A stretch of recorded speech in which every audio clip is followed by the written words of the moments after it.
Hello friends, तर आज आपण बघणार आहोत हिवाळा स्पेशल असं उडदाचं घुट्ट। त्यासाठी मी पहिला उडीद भाजून घेतला। उडीद भाजून घेतल्यामुळे त्याचा चिकटपणा कमी होतो आणि ते पचायलाही हलके होतात। मग मूग डाळ आणि उडीद दोन्ही कुकरला लावून 3 शिट्ट्या दिल्या। बघू शकता तुम्ही डाळ आपली शिजलेली आहे। आता आपण त्यासाठी लागणारा मसाला बनवून घेऊया। त्यासाठी आपल्या आवडीनुसार मिरच्या घ्यायच्या। एका भांड्यामध्ये मिरच्या भाजून घ्यायच्या आणि दुसरीकडे आपण मग मिक्सरच्या भांड्यामध्ये सुकं खोबरं जे की किसलेलं आहे, त्यानंतर त्याच्यामध्ये 4 ते 5 लसूणच्या पाकळ्या, त्यानंतर 1 इंच आलं, कोथिंबीर आणि आपण भाजलेल्या मिरच्या हे एकत्र करून ते मिश्रण वाटून घेतलं।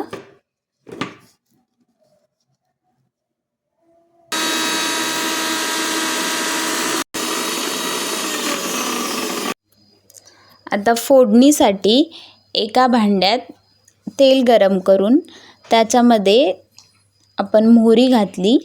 मोहरी चांगली तडतडली की हिंग घातला। त्यानंतर त्याच्यामध्ये आपण बनवलेला मसाला घालून ते एकदा परतून घ्यावं।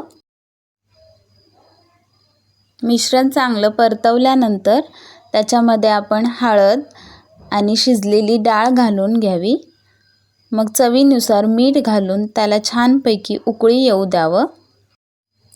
हे उडदाचं घुट्ट सहसा थंडीमध्ये खाल्लं जातं, कारण हे आपल्या शरीराची उष्णता वाढवतं।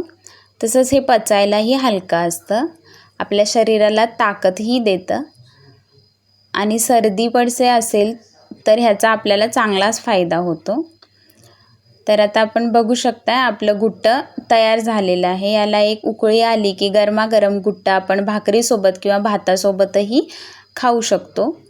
ह्याला तुम्ही हवा असेल तर वरून तडकाही देऊ शकता। त्यासाठी मी एका भांड्यामध्ये तेल कडत ठेवलेलं आहे।